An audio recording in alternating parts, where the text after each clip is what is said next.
ज्ञानोबरायांचं चरित्र आपण जाणता मंडळी. इवलेसे रूप लाविले द्वारी ज्ञानोबरायांच्या अंतःकरणामध्ये भक्तीचं एक सुंदर असं स्फुल्लिंग निर्माण होण्याकरता अर्थात तो अवतार आहे महाविष्णूचा, पण तरी सुद्धा विठ्ठलपंत आणि आई रुक्मिणीची काय प्रतीक्षा होती, काय तपश्चर्या होती. अनंत जन्मीचं पुण्य पदरी आलं आणि ज्ञानोबराई कैवल्य साम्राज्य चक्रवर्ती उदित झाले, अवतीर्ण झाले आणि गर्भात प्रविष्ट झाले रुक्मिणी आई साहेबांच्या. आज आळंदीमध्ये जसं पंढरपूरला आपण म्हणतो लावण्याचा पुतळा आहे, अजून कुठला पुतळा आहे? राजस सुकुमार मदनाचा पुतळा, रवी शशिकळा लोपलिया, राजस सुकुमार मदनाचा पुतळा, राजस सुकुमार मदनाचा पुतळा. तिकडं विटेवर मदनाचा पुतळा आहे, लावण्याचा पुतळा आहे, आळंदीमध्ये मोक्षाचा कैवल्याचा पुतळा आहे. कैवल्याचा पुतळा प्रगटला भूतळा, अवतीर्ण झाले, प्रकट झाले. आणि ज्ञानोबरायांचा यंदाचा सप्तशतकोत्तरी सुवर्ण महोत्सवी वर्ष आपण भाग्यवान आहे, आपण पाहतोय उघड्या डोळ्यांनी, आनंदाने हे क्षण अनुभवत आहे. ज्ञानोबरायांच्या 750वी जन्म परंपरा जन्म उत्सव सुरू आहे सबंध महाराष्ट्रभर, आळंदीमध्ये सबंध जगभरात. आणि या समाधी सोहळ्याच्या निमित्ताने आपण सगळे इथं एकत्र आहोत. पण रुक्मिणी आईच्या पोटी आणि विठ्ठलपंतांच्या पोटी हे विभूतिमत्व किंवा अलौकिक भगवंताचा अवतार जन्माला आला. काय आनंद असेल, काय आनंद असेल. पण जन्म झाल्याबरोबर आणि हे तीनही देव जणू काही ज्ञानेशो भगवान विष्णू, निवृत्तीर भगवान हरः, सोपानो भगवान ब्रह्मा, मुक्ताख्या ब्रह्मचित्कला.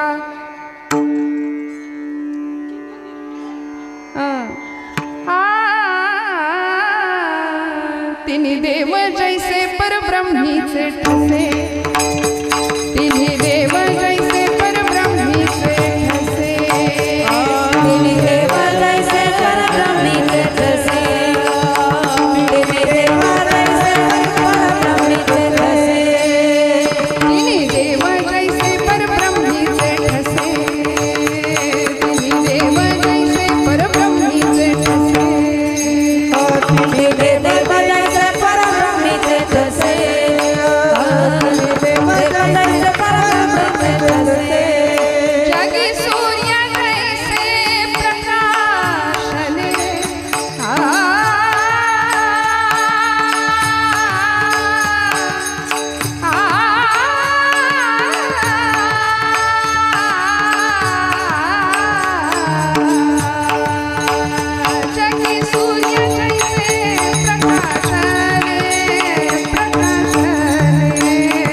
तिन्ही देव जैसे परब्रह्मीचे ठसे, तिन्ही देव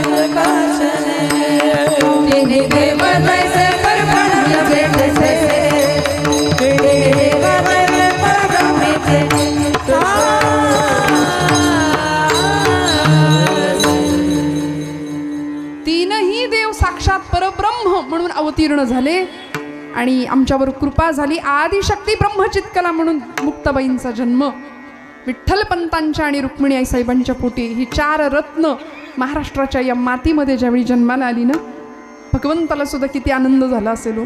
तिथी सुद्धा अशीच निवडली होती अष्टमीची, जो काळची तिथी भगवान परमात्म्याने निवडली होती त्याच दिवशी ज्ञानोबरायांचा जन्म आहे. इतका आनंद व्हावा, आपण वाट्याला काय आलो. जगानी संन्याशाची पोरं म्हणून विटंबना केली. ज्या दिवशी विठ्ठलपंत आणि रुक्मिणी माता विचार करतात की आपल्या लेकरांना समाजात घ्यावं, संन्याशांनी संन्यासाश्रम सोडून गृहस्थाश्रम करावा आणि लेकरांना जन्म द्यावा हे त्या काळचं मोठं पाप, आणि या पापाचं प्रायश्चित्त आम्ही भोगावं, आपल्या लेकरांना समाजात घ्यावं, शुद्धीपत्र मिळावं, याकरता ब्रह्मवृंदांच्या समोर विठ्ठलपंतांनी गारहाण मांडलं, आमच्या लेकरांना समाजात घ्या. ब्रह्मवृंदांनी सांगावं लेकरांचं नंतर पाहू, आधी तुम्ही दोघांना एकच प्रायश्चित्त, ते म्हणजे देहांत प्रायश्चित्त. दोघांनीही अर्ध्या रात्री सगळ्यांच्या मस्तकावर हात टेकवावा आणि निरोप घ्यावा. निवृत्तीनाथांना उठवून जागं केलं, नाथा आपण मोठे आहात, नाथ संप्रदायाची दीक्षा आपल्याला प्राप्त झाली आहे, गहिनीनाथांचा कृपाशीर्वाद प्राप्त झालाय, आपली परंपरा साधी सोपी नाही. आदिनाथ गुरु सकळ सिद्धांचा मच्छिंद्रतयाचा मुख्य शिष्य, मच्छिंद्राने बोध गोरक्षासी केला, गोरक्ष वळला गहिनी प्रती, गहिनी प्रसादे निवृत्ती दातार, आणि मग ज्ञानदेव सार चोजविले. अशी आदिदेवांची आपली नाथांची परंपरा ती तुम्ही जपा, ज्ञानदेवाला मुक्ताईला आणि सोपानाला सांभाळा असा आदेश मोठ्या बंधूला दिला. आणि आई आणि वडील दोघंही निघून गेले. मातेचं अंतःकरण काय पाझरलं असेल आपण कल्पना करू शकता. पाय निघत नव्हता, पण जड अंतःकरणाने पतीच्या मागे निघाल्या आणि एका पाठोपाठ एक डोहामध्ये उड्या टाकून दोघांनी आपलं आयुष्य संपवलं. दुसऱ्या दिवशी सकाळी सगळे उठले. आमच्या मुक्ताईनी निवृत्ती दादांना विचारावं, दादा माझी आई कुठे आहे? निवृत्ती दादा सांगतात, मुक्ते आई देवाघरी गेली आहे, ती रोजच जाते, आत्ता येईल म्हणाले, पण कधीच न येण्याकरता आई बाबा देवाघरी गेले. एवढं ऐकलं, टाहो फोडला तीनही भावंडांनी. मुक्ताई आदिशक्ती ब्रह्मचित्कला निवृत्ती दादांना विचारतायत, दादा आता तुम्हाला आई कुठली? निवृत्ती दादांनी रात्रभर सांभाळून ठेवलेले अश्रू ढसाढस फुटले, बांध फुटला, आणि मुक्ताईला कडकडून मिठी मारली आणि सांगितलं, मुक्ते आजपासून तू माझी आई. मुक्ताई नमो मुक्ताबाई त्रिभुवन पावनी आद्यत्रय जननी देवांची ही. त्यामुळे या तीनही देवांची बहीण म्हणून जरी आली असली तरी माय म्हणून झाली. आणि या माय पित्यांचे, माता पित्यांचे किती सुंदर पांग फेडावेत या लेकरांनी, किती सुंदर जीवन जगून दाखवावं जगाला, जगाला हेवा वाटावा, पण जगाकडून होणारी पूर्ण विटंबना सहन करावी, कुठल्याही प्रकारची प्रतिक्रिया नाही. भूदेव तुमचा निर्णय आम्हाला मान्य असं म्हणून एकाही क्षणाचा विलंब न लावता आई वडिलांनी प्रायश्चित्त घ्यावं. हजारो वर्षांच्या घराण्याची तपश्चर्या फळाला यावी आणि मग या लेकरांचा जन्म हे साधं सोपं नाहीये, साधं सोपं नाहीये. त्यामुळे ज्ञानोबा म्हटलं की आमचं हृदय का हेलावतं, माऊली म्हटलं की आमच्या अंतःकरणाला पाझर का फुटतो. विज्ञानाला पडलेलं कोड आहे महाराष्ट्राचं ज्ञानोबा राय म्हणजे. अनेक वैज्ञानिकांनी समाधीचं गूढ उलगडण्याचा प्रयत्न केला, पण बुद्धी थकली. पण ज्ञानोबाराय आम्हाला कळत नाही. जसे कृष्ण परमात्मा कळले नाहीत ना, तसे ज्ञानोबारायांचं हे कोड काय असेल, काय असेल जीवन कळायला आमच्या जीवनाचा परमोत्कर्ष बिंदू आम्हाला गाठावा लागेल, तोच आम्ही गाठावा असं ज्ञानोबारायांना वाटतं. म्हणून माऊलींना स्वतःला जो अनुभव आलाय तो आम्हाला सांगतायत. इवलेसे रोप लावियले द्वारी, त्याचा वेलू गेला गगनावरी. भक्ती करायला सुरुवात करा. भक्तीची एकदा का रुजवणूक झाली, अंतःकरणामध्ये भक्ती प्रफुल्लित झाली की हळूहळू हळूहळू ते बीजारोपण इतकं सुंदर होतं आणि त्याचा रोप, त्याची वेल तयार व्हायला सुरुवात होते. आमची अडचण अशी, आमचं लक्ष सगळीकडे आहे पण इकडं नाही. प्रपंच फार आवडीने आम्ही करतो, पण परमार्थाकरता आम्हाला वेळ नाही. येता का कीर्तनाला? कुठला वेळच नाही. जगातलं सगळ्यात मोठं खोटं वाक्य आहे, मला वेळ नाही. आणि ते दिवसातनं 10 वेळा आपण बोलत असतो. बोलतो की नाही खरं सांगा? वाचताय का 4 ओव्या ज्ञानेश्वरीच्या? कुठलं वेळच कुणाला आहे? इतका व्याप, इतकी धडपड असते, इतकी धावपळ असते. म्हणले आम्हाला अध्यात्मासाठी अजिबात वेळ नाही, आम्हाला आमचा श्वास ऐकायला वेळ नाही, आम्हाला थोडंसं आत डोकवायला सुद्धा वेळ नाही. ज्ञानोबरायांनी काय सांगितलं? वेळ द्यायचाच नाही. तरी गा तू ऐसे करी या 8 प्रहरा माझारी, मोटके निमिष भरी दे तुझा. निमिष शब्द वापरला. 21,600 वेळा एक मनुष्य म्हणजे निरोगी, बरं का, आयुर्वेद शास्त्र असं सांगतं की निरोगी मनुष्य एवढ्या वेळा श्वास घेतो. श्वासोच्छ्वास, श्वास घेणं आणि सोडणं 21,600 वेळा. मग आपण 21,600 राहू दे, 600 श्वास तरी रोजचे देवासाठी, माऊलींसाठी नाही. 200, 100. आपण 100 दिवसात एकदा देवाला आठवतो आणि तेही कुठं काही बिघड झाला संसारात की देव आठवतो, एरवी नाही आठवत. म्हणून गावाला यायचं असेल तर देवाच्या गावाला यायचं असतं. आळंदी माऊलींचं गाव आहे. जाऊ देवाची या गावा, घेऊ तेथेची विसावा, घेऊ तेथेची विसावा, घेऊ तेथेची विसावा. देवा सांगू सुख दुःख, देवा सांगू सुख दुःख, देव निवारील भूक, देव सांगू सुख दुःख, देवा सांगू सुख दुःख. तुका म्हणे आम्ही बाळे या देवाची लढीवाळे. माऊलींकडे लढीवाळ होऊन याल ना तर माऊलींचं प्रेम अनुभवायला मिळेल. मंडळी, मी कुणीतरी आहे हा भाव बाजूला टाकला आणि लढीवाळ लेकरासारखे आम्ही ज्ञानोबांकडे धाव घेतली ना, माऊलींचा अनुभव आल्याशिवाय राहत नाही. माऊलींचं चैतन्य स्पंदन आम्हाला जाणवल्याशिवाय राहत नाही. ज्ञानोबरायांनी आपल्या जीवनाला आलेला भक्तीचा बहर या एका फुलाचं उदाहरण दिलंय आपल्याला. मोगरा फुलला, मोगरा फुलला, फुले वेचिता बहरू कळियासी आला. असं कधी वाटलं नाही का की ज्ञानोबरायांनी मोगराच का निवडला असेल? दुसरं कुठलं फुल का नाही निवडलं? दुसऱ्या कुठल्या फुलाचा उल्लेख ज्ञानोबरायांना का नाही करावासा वाटला? त्याचं कारण एकच आहे. मोगरा हे फूल असतं ना, दिसायला शुभ्र आहे, धवल आहे, पांढरं स्वच्छ पांढरं शुभ्र शरीर आहे, फुलाचं स्वरूप आहे. मला असं वाटतं आपलं जीवन तितकं शुभ्र पाहिजे. मोगऱ्यासारखा देह आणि त्याच्या सुगंधासारखी आमची श्रद्धा. विठ्ठल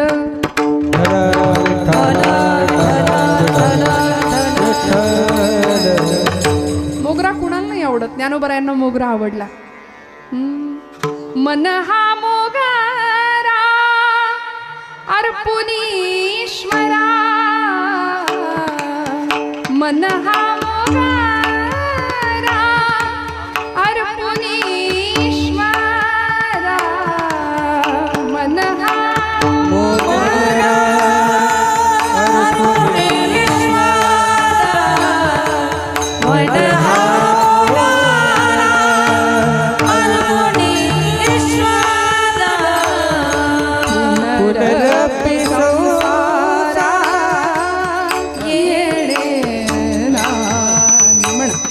पुनरपि संसारा येणे नाही, पुनरपि संसारा येणे नाही, येणे नाही. मन हा मोगरा अर्पुनीश्वरा, मन हा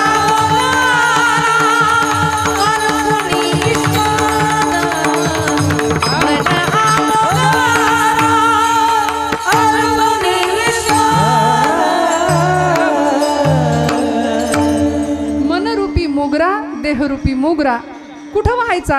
भगवंताच्या चरणावर व्हायचा. देह आमचा तितका शुभ्र आणि तितका पवित्र असावा, मोगऱ्यासारखी शुभ्रता तुमच्या माझ्या जीवनाला लाभावी. थोडक्यात काय, देव शब्दाचा अर्थ तुम्हाला सांगते. देव या शब्दामध्ये दिव नावाचा धातू आहे. सगळे जागे आहेत ना? महिला वर्ग आहे ना? देव शब्दामध्ये दिव नावाचा धातू आहे आणि दिव म्हणजे प्रकाश. दिव म्हणजे प्रकाश. अमृत अनुभवामध्ये अत्यंत सुंदर ओवीचा उल्लेख करून एक दृष्टांत दिला मामासाहेब दांडेकर. तो दृष्टांत द्यायचे. दृष्टांत असा आहे, एका गृहस्थानी मैत्री केली सूर्याशी. बघा, एका व्यक्तीने, एका गृहस्थानी सूर्याला मित्र बनवलं. अर्थात तो मित्र आहेच आहे. पंचायतन पूजेमधली 5वी देवता म्हणून आदिगुरु शंकराचार्यांनी आपल्याला ती दिलेलीच आहे. रोज दिसणारा तो देव आहे, प्रत्यक्ष दर्शन आहे रोजचं.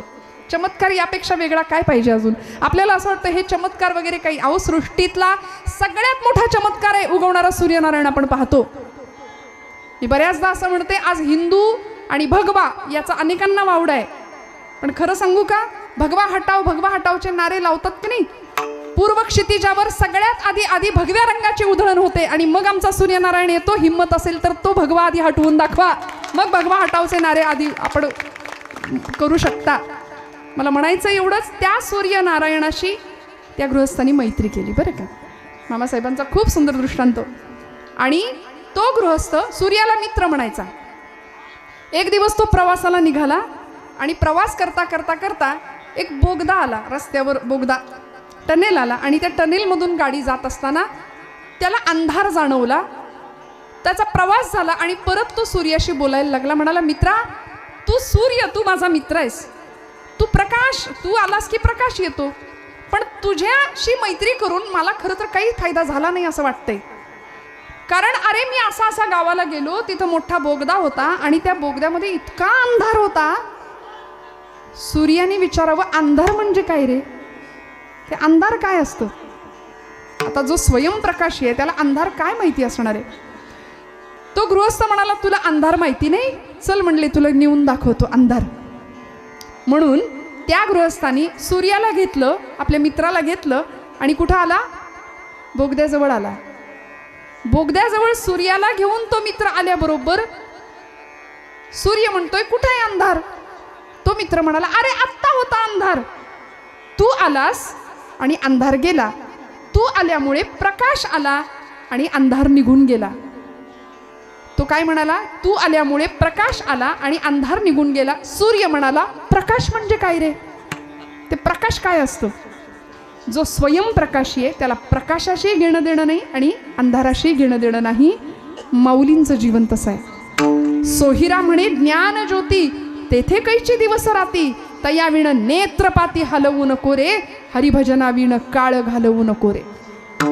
ज्याच्या जीवनामध्ये आयुष्यभर अखंड प्रकाश आहे, आत आणि बाहेर अखंड प्रकाशमय जीवन आहे, दीपस्तंभासारखं इतरांना मार्गदर्शक आहे, तो बाहेर अंधार असो नाही तर उजेड असो घेणं देणं नाही, तो स्वयंप्रकाशी आहे. माऊलींचं चैतन्य हे असं आहे मंडळी. म्हणून अनेकांनी त्या चैतन्याचा शोध घेतला, पण बुद्धी थकली. पण ज्ञानोबर आहे आजही अहो, ज्यांचा स्पर्श त्या अजान वृक्षाच्या वाळक्या काठीला समाधी प्रसंगी लागला तर त्या काठीला पालवी फुटली. आणि आजही आम्हाला त्याला स्पर्श केला तरी ज्ञानोबरायांना स्पर्श केल्याचा जर भाव निर्माण होत असेल. आता हे कोणासाठी आहे? रेड्यामुखी वेद बोलवले, भिंत चालवली, हे सगळं बुद्धीचे फाटे फोडणाऱ्यांना पटत नाही, ते मानत नाही. ते म्हणतात असं कुठं असतं का? रेडा कधी बोलतो का? भिंत कधी चालते का? त्यांच्यासाठी ही आपली कीर्तनं नाहीच आहेत. त्यांनी आपलं बसत स्वतःच्याच बुद्धीची कौतुक करत बसावं. पण ज्ञानोबारायांचे हे चमत्कार नव्हतेच मुळी. तो योग्यांचा राणा होता. मुक्ताबाईंनी वर्णन केलं, योगी पावन मनाचा, साहे अपराध जनाचा, विश्वपट ब्रह्मदोरा ताटी उघडा ज्ञानेश्वरा. किती आनंद आणि किती अधिकार व्यक्त करावा ज्ञानोबारायांचा. असे ज्ञानोबाराय मोगरा या फुलाची निवड करतात.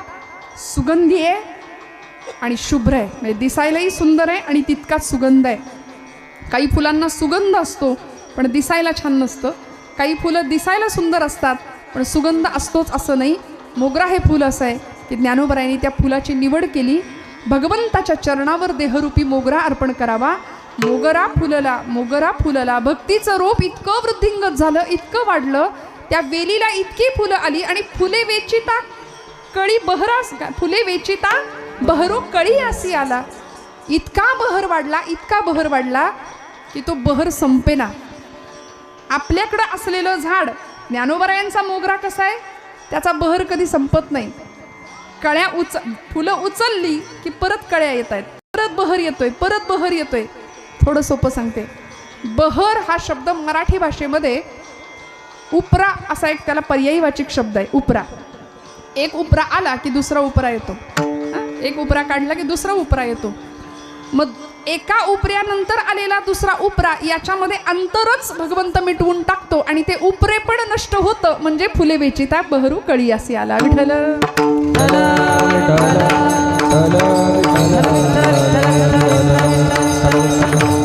ते उपरे पण, ते परके पण भगवंतातलं आणि आपल्यातलं निघून जातं. फुले वेचिता बहरू कळियासी आला. आणि बघा, जीवनाचं निर्माल्य सुद्धा किती सुंदर असावं. जीवन इतक्या सुंदरपणे जगता यावं की जाताना हसत मुखाने निर्माल्य सुद्धा हसणारं असावं. कोमेजलेलं फूल कुणाला आवडतं? पण ज्यावेळी देहाचं निर्माल्य होतं आणि भगवंताच्या चरणावर ते विसावतं ना, त्यावेळी तेही तितकाच सुगंध देतं. म्हणून ज्ञानोबराय म्हणतात, फुले वेचिता बहरू कळियासी आला. माऊलींचं जीवन हे असंच आहे मंडळी. समाजाकडून होणारा सगळा अनन्वित अत्याचार, छळ हसत हसत ज्ञानोबराय सहन करतात. आणि वयाच्या 21व्या वर्षापर्यंत इतकं सुंदर दान विद्वत्तेचं, ज्ञानाचं, तत्वज्ञानाचं नेवास्याच्या मंदिरामध्ये ज्ञानोबरायांचे शब्द घुमले आणि आमच्या सच्चिदानंद बाबांनी ते शब्द लिहून काढले. शके 1212 टीका केली पै ज्ञानेश्वरे, सच्चिदानंद बाबा आदरे लेखकू झाला.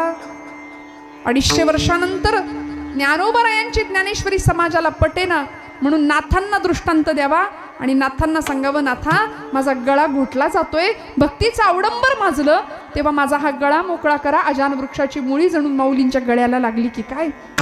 नाथांनी समाधीचं परत पुनरुज्जीवित समाधी केली, समाधीचा शोध घेतला.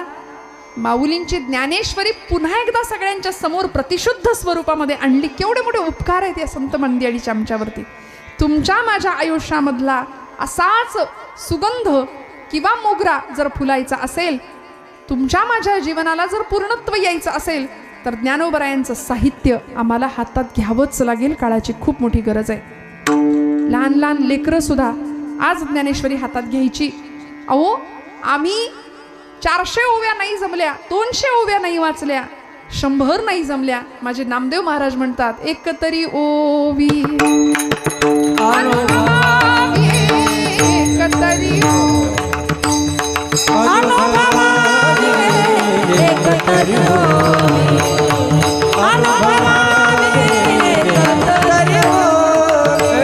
नाम मन ग्रंथ श्रेष्ठ ज्ञानदेवी, नाम मन ग्रंथ श्रेष्ठ ज्ञानदेवी, नाम मन ग्रंथ श्रेष्ठ ज्ञानदेवी, नाम मन ग्रंथ श्रेष्ठ ज्ञानदेवी.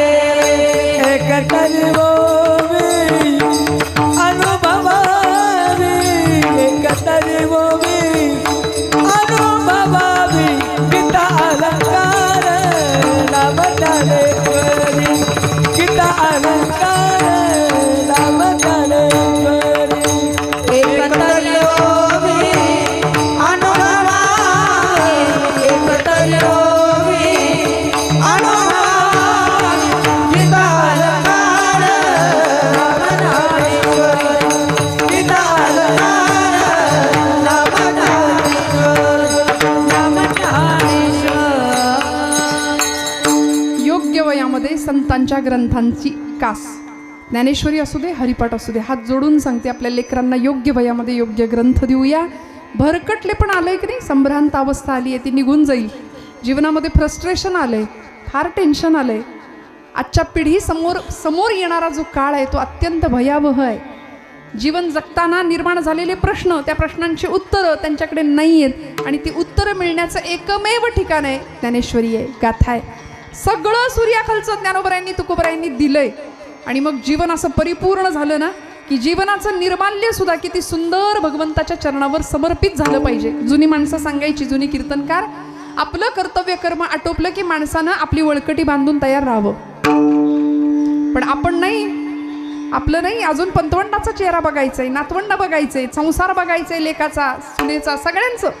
त्यामुळे आसक्ती संपत नाही. अहंता आणि ममतेने घेरलेला हा जीव अखंड दुःखाला कारण ठरतोय आणि हे सगळं गळून पडावं, आयुष्य निर्लेप व्हावं, निरामय व्हावं, शुद्ध व्हावं, पवित्र व्हावं, याकरता मोगऱ्यासारखं सुगंधी जीवन व्हावं आणि तो मोगरा आमच्याही आयुष्यात फुलावा. म्हणून ज्ञानोबरायांचं प्रयोजन, मोगरा फुलला, मोगरा फुलला, फुले वेचिता बहरू कळिया सियाला, विठोबा रखुमाई, विठोबा रखुमाई, विठोबा रखुमाई, विठोबा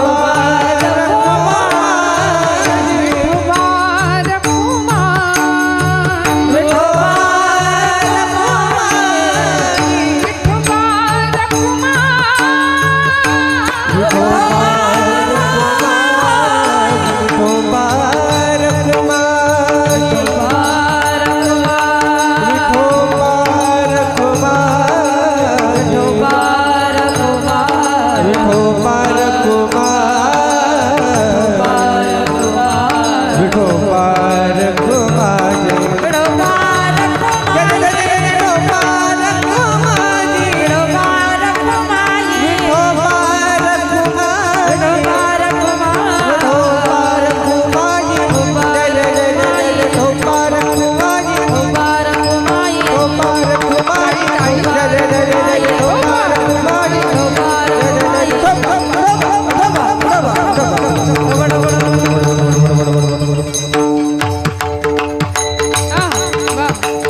मनाची तपश्चर्या पणाला लावायची आणि ही लेकरं इतकी सुंदर घडवायची. हे केवढं मोठं काम आहे, हे धर्मकार्य आहे, देवाचं काम आहे. महाराजांना कायम शुभेच्छा आहेत आमच्या. इवलेसे रोप लावियले द्वारी, त्याचा वेलू गेला गगनावरी. मोगरा फुलला, फुले वेचिता बहरू कळियासी आला. पूर्णत्वाला जाणारं जीवन किती धन्य होऊ शकतं, ज्ञानोबरायांच्या चरित्राकडं, ज्ञानोबरायांच्या व्यक्तिमत्वाकडं बघून आपल्याला वाटतं.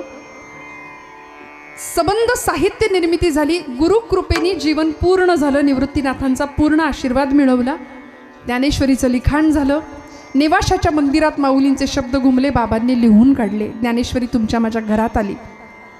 पण आज जोपर्यंत आपण ज्ञानेश्वरीच्या सहवासात आणि माऊलींच्या सहवासात राहत नाही, तोपर्यंत आपल्या जीवनाच्या सुखी होण्याचे सगळे मार्ग संपलेले आहेत, लक्षात ठेवा. आपण साधा प्रवास करतो एसटीचा, तर आपल्याला कुठं बसावं असं वाटतं सांगा बरं. एसटीमध्ये बसायचं झालं तर आपण कुठे बसतो?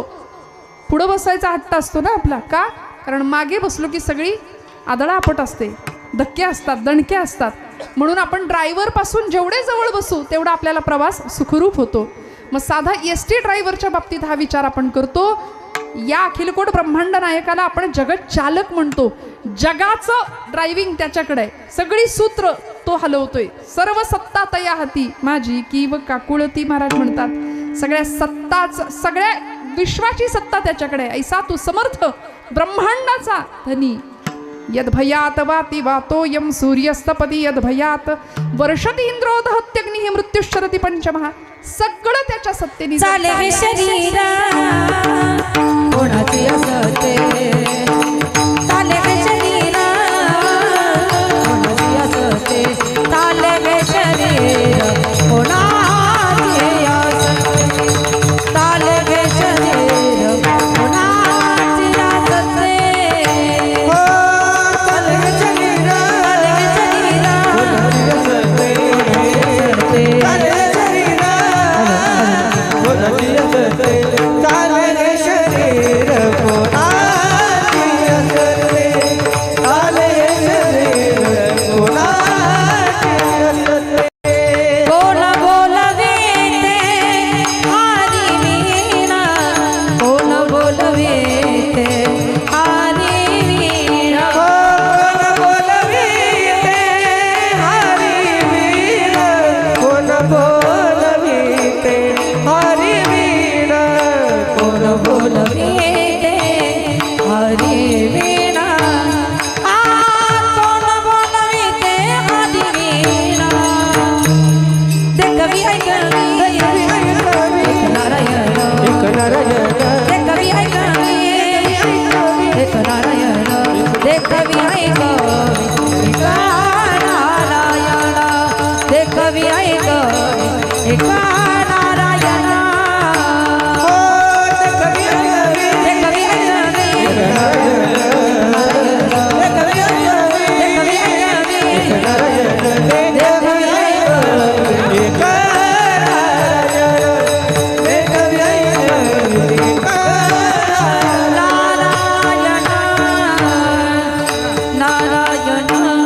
देखवी ऐकवी एक नारायण तयाचे भजन चुको नये. सगळी सत्ता जर त्याची आहे, वृक्षाचेही पाने हाले ज्याची सत्ता, राहिली अहंता मग कोठे. विठ्ठल विठ्ठल विठ्ठल. विठ्ठल विठ्ठल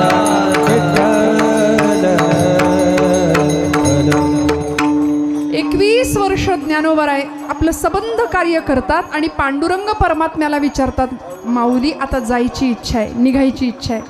त्यावेळी ज्ञानोबराय ज्यावेळी आळंदीमध्ये समाधीचं स्थान भगवंताच्या इच्छेने ठरतं, सगळी ग्रंथ संपदा आपल्या स्वाधीन ज्ञानोबराय करतात आणि पंढरपूर आळंदी क्षेत्रामध्ये नामदेवांच्या मुलांनी समाधीचं विवर स्वच्छ करावं, स्थान स्वच्छ करावं. सिद्धेश्वराच्या उत्तरेला पांडुरंगाने सांगितलेल्या जागेवरती ज्ञानोबरायांच्यासाठी धुवट वस्त्राची घडी, शुभ्र वस्त्र अंथरलेलं आहे, फुलं आहेत, गंधाक्षता, दुर्वा आहेत, सगळे दर्भ आहेत. आणि अशा परिस्थितीमध्ये माझ्या ज्ञानोबरायांनी पद्मासनामध्ये बसावं, भीममुद्रा लावावी. अजान वृक्षाची काठी ज्ञानोबरायांच्या हाताशी आहे, तिला स्पर्श झाला, तिला पालवी फुटावी. दोन्ही बाजूला समया प्रज्वलित आहेत आणि अशा वेळी स्वतः पांडुरंग परमात्मा आणि निवृत्तीनाथ दोघांनी माऊलींना हाताला धरून समाधी विवरामध्ये नेलंय, आतमध्ये बसवलंय. माऊलींच्या डोक्यावर फेटा आहे. मंडळी, आपण नेहमी पाहतो तो फेटा माऊलींना काशीत मिळालाय. अत्यंत सन्मानाने काशीतल्या अनेक विद्वज्जनांनी ज्ञानोबरायांना तो फेटा अर्पण केलाय. एवढंच नाही, त्या फेट्यावरती समाधी प्रसंगी आमच्या पांडुरंग परमात्म्यांनी तो मौक्तिक तुरा स्वतःचा काढून लावलाय ज्ञानोबरायांना.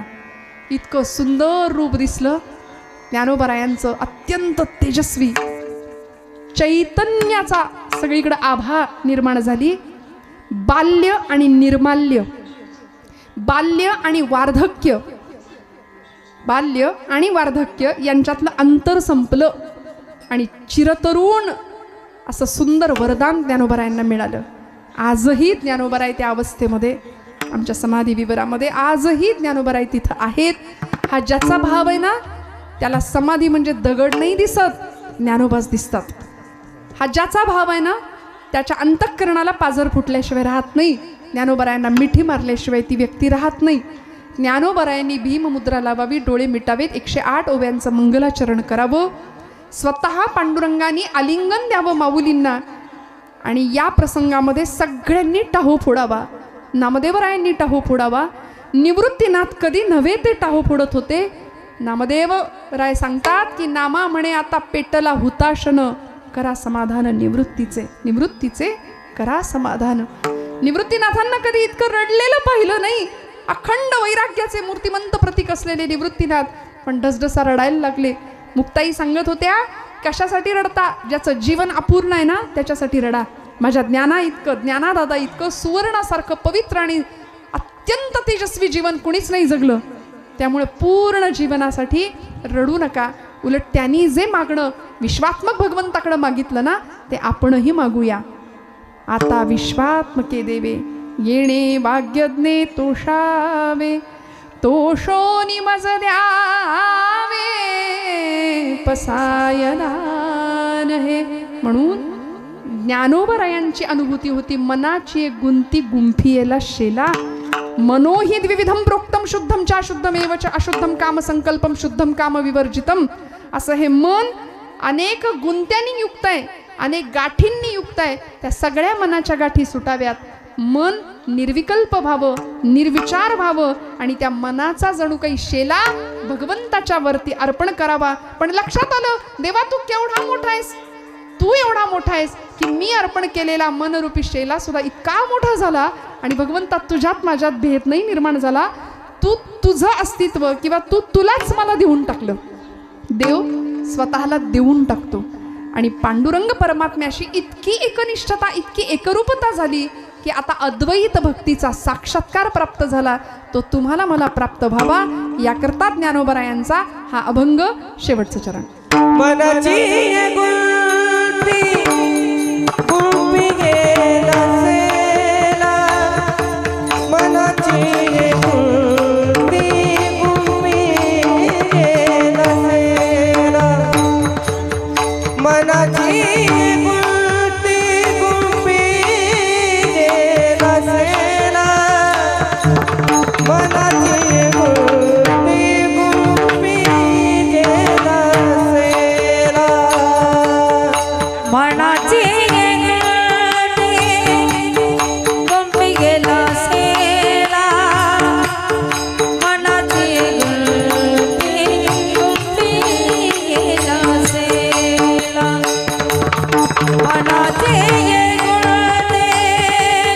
गुंफी गेला सेला,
फूल वेचता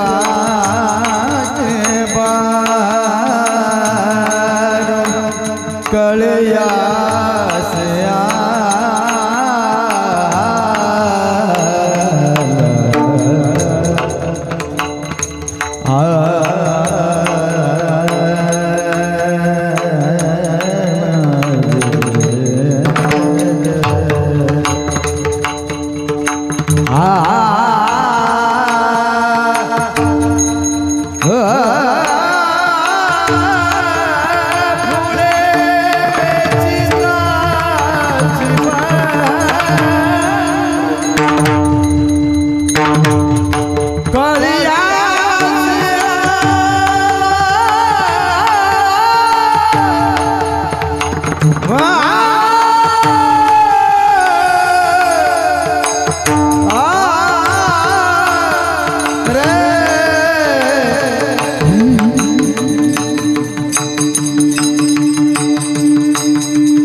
Sagama pada गप गप मपने धप मग रे ग धप मग रे ग सग सद सग रे स सग धप ग रे स ग मद नि सा नि ध ग मग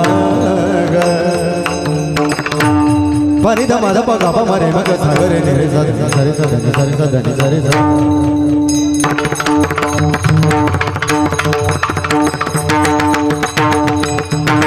सा रे नि सा ध नि मद प प ग म रे ग सा रे सा धनि सा रे सा धनि सा रे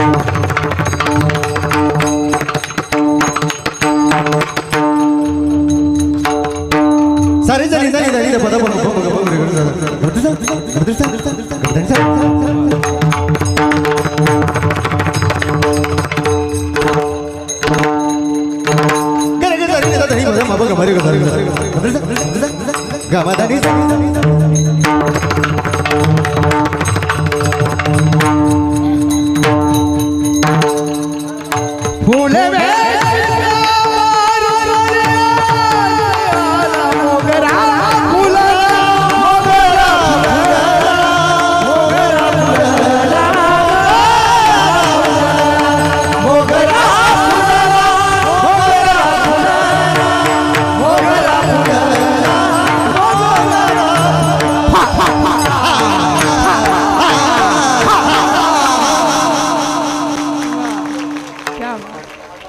विठ्ठल विठ्ठल विठ्ठल.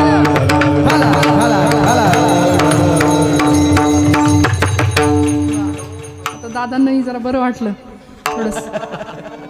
मनाची ये गुंती गुंफी येला शेला बाप रखुमा देवी वरू विठ्ठलो अर्पिला मोगरा फुलला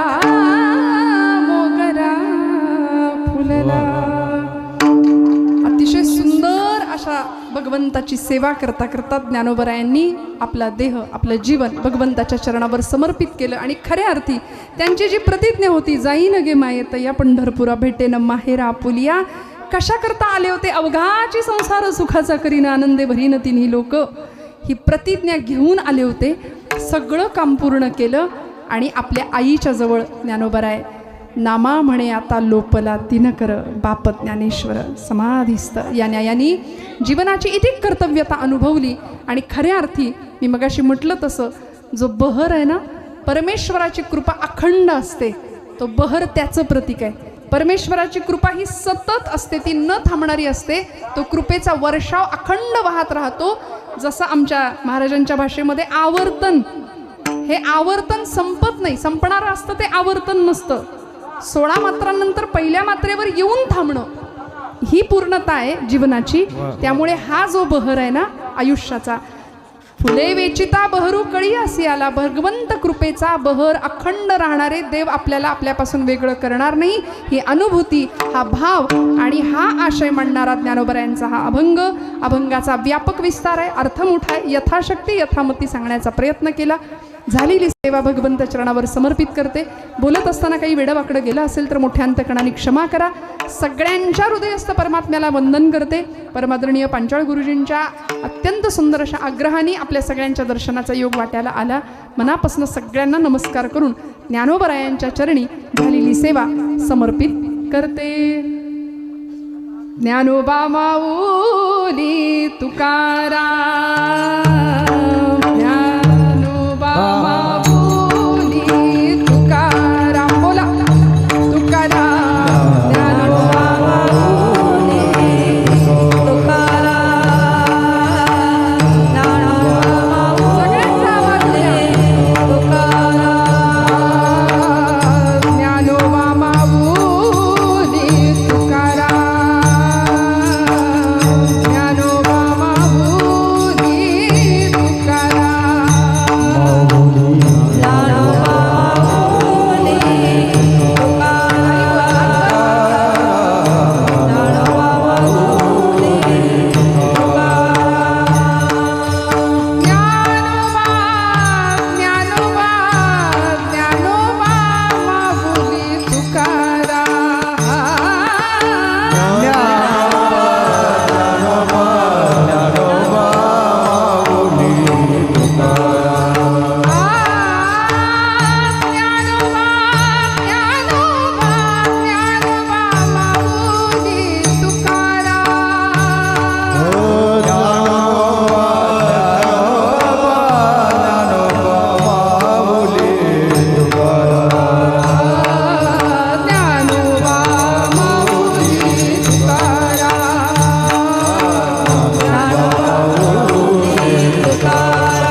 सर्व संयोजकांना आयोजकांना मनापासून धन्यवाद.